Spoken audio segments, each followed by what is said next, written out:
Blessed be witches, and welcome to another episode of Witch Please. It is I, Odin the Seer, and today we are going to be talking about connection. I get a lot of people asking me, how do I know the divine's there?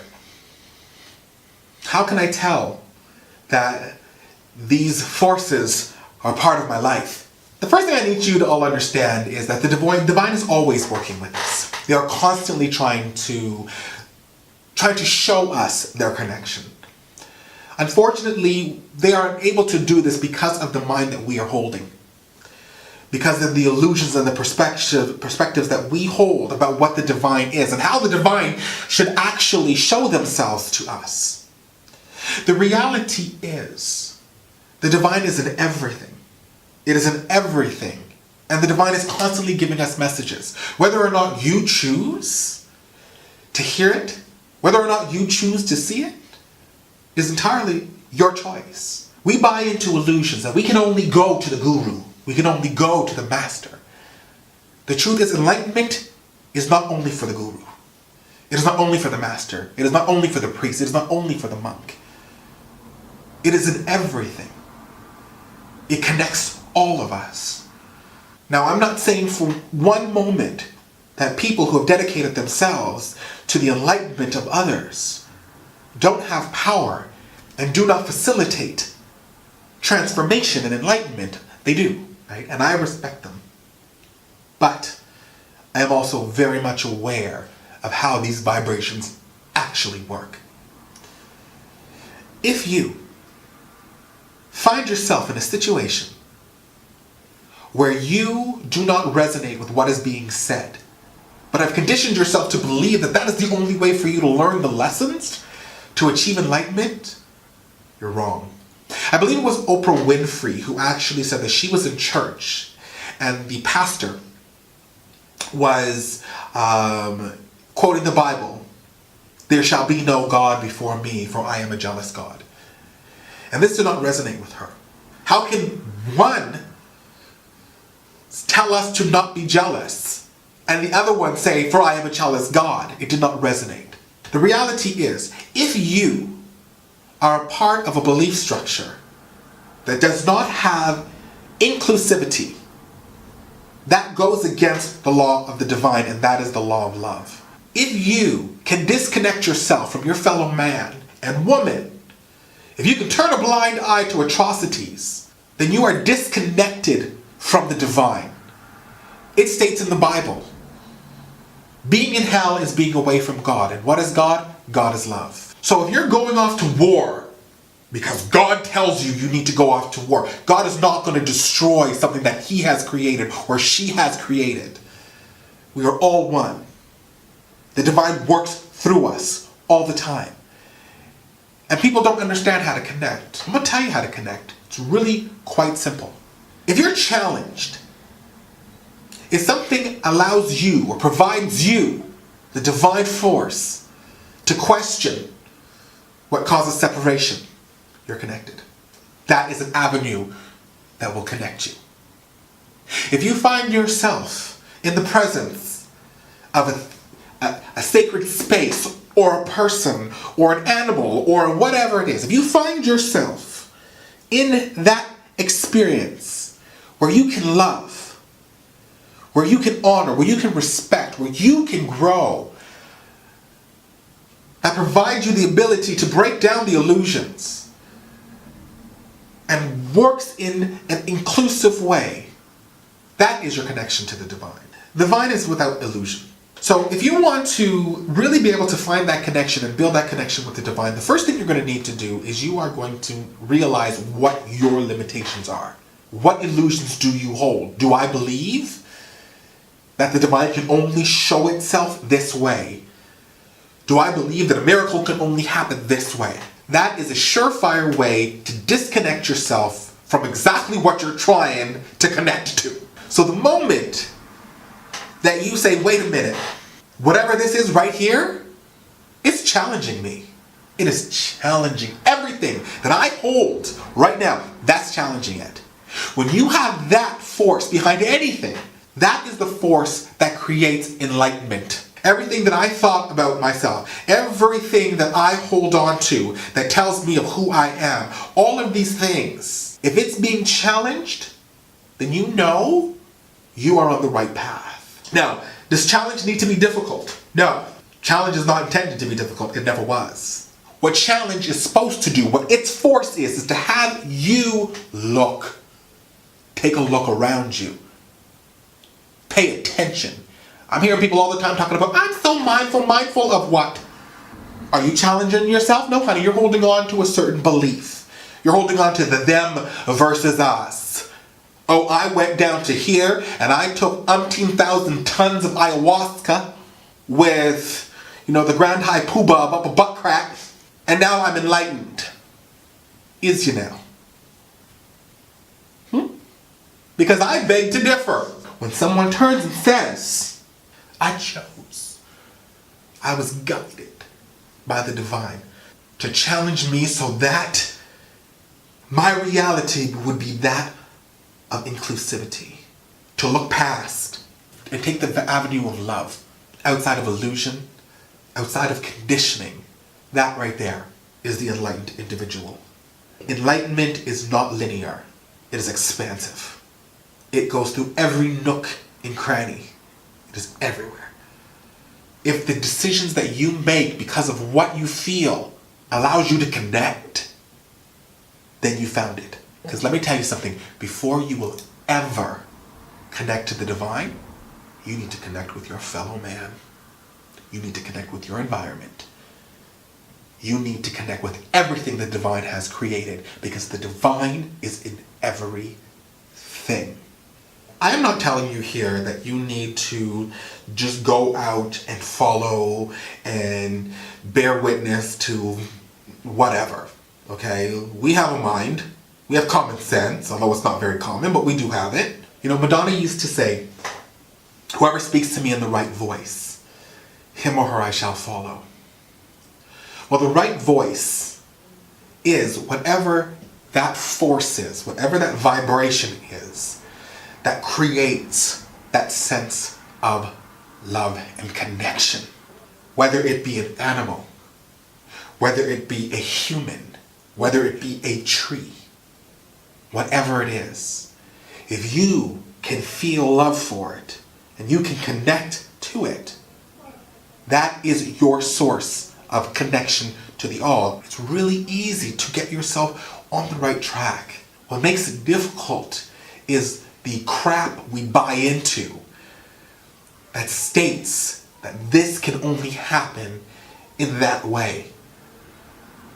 No, there are many paths to the divine, but the one thing that is fundamental is, does it come from a place of love? Does it facilitate connection and unity? Then you're on the right path. I'd like to share with you something right now. Never wait for a miracle to occur to behold God. Never hold the belief that a message must come from a certain way or a certain person. For the truth is that Buddha was a prince, Lao Tzu was a philosopher, and Jesus Christ was a carpenter. The message of the divine can flow through anyone. It can come from anything. Yet it is only the open of heart that will be able to receive these messages. An open heart and an open mind is the key to enlightenment. There is a wonderful quote from Lauryn Hill where she says, "It's the mind that we chose. It's designed to stay closed. Few can see through the new emperor's robes." We have spent so much time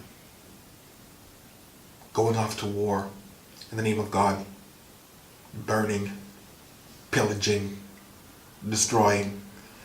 And one thing is very clear, that the road to hell is paved with good intention. But I also ask you this, I pose this question. What is the definition of insanity? Doing the same thing over and over again and expecting a different result. If we have been conditioned to believe that we go to war, we fight, we destroy, whatever is different, them versus us, and then we expect there to be what? Peace? It will never happen that way. If the beliefs that you hold If the path that you follow does not create or facilitate connection, it is not divine.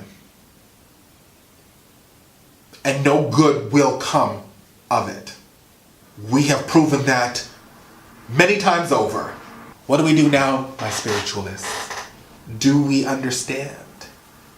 Do we go with the word of the divine, which is the word of the heart? Do we follow that? And whatever facilitates that feeling, do we break down our illusions?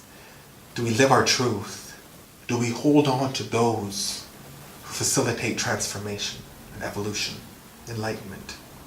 Or do we listen to people who tell us wonderful things about how we are so connected to the divine and teach and preach them versus us? I've watched so many spiritualists and they're like, oh, I meditate and I get in the lotus position and I meditate 3 hours a day. Now, I love me some of my meditation. I'm not going to lie to you. Right? But meditation is not the key. If you can get in the lotus position and meditate and hold a thought for 3 hours, good on you. It's a wonderful skill, but that's all it is a skill. If you can't look at your fellow man, or you can preach, I love everybody. Oh, but you know what? I identify myself as this. And because I hold on to this illusion, that means that I can't do that, or be that, or learn that. Are you really a being of love? If the illusions that you hold limit your ability to connect with anything, is that the divine? Do you want the divine to be sitting up there wherever they are and look down at you and say, oh, you know what? Oh, I can't. And another thing is that I find so many people hiding in spirituality. I find that there's a lot of people who hide behind spirituality, just parroting off what they think should be said. Never for one moment challenging themselves. Never for one moment living that truth. I would never waste anybody. I never have. But what I do understand, and I love them, don't get me wrong, I love these people. I understand where they are. I respect where they are. Right? And it's all part of growth. Right? And I understand too that 9 times out of 10, those people really want to be able to feel that, but they hold that fake it till you make it. But again, what's going to come out of being fake? More fake. We've already discussed this. Like attracts like. How do I connect? I feel the love in my heart when something challenges me to ask myself questions about me. When I have to look at myself and say, Odin, is what you're holding right now going to facilitate unity in the long run? And if I can see anything that's going to block unity, if I can see any illusion that's going to hinder me from being able to feel the connection, the true connection of us all being together, being one, then I understand that that is not divine. That is man-made. It's an illusion that I'm holding on to, and I let it go. I acknowledge it, but I do not live by it. I've had people say to me before, oh, you're so wise. How did you learn these things? I have learned some of the best life lessons in the world from the most random people. I believe it was Gandhi who said, I was once jealous of a man's shoes. Then I met a man with no feet. Anybody can teach you wonderful lessons. The people who have taken the time and put in the knowledge and really do live what they preach, they will facilitate wonderful transformation. But never, never minimize the beautiful lessons that can be learned from the most random things. Walking down the street and a cat comes up to you and rubs themselves against you. That's the divine. A friend who calls you and says, hey, I was just thinking about you. That's the divine. That person who sparks something inside of you to challenge who you are.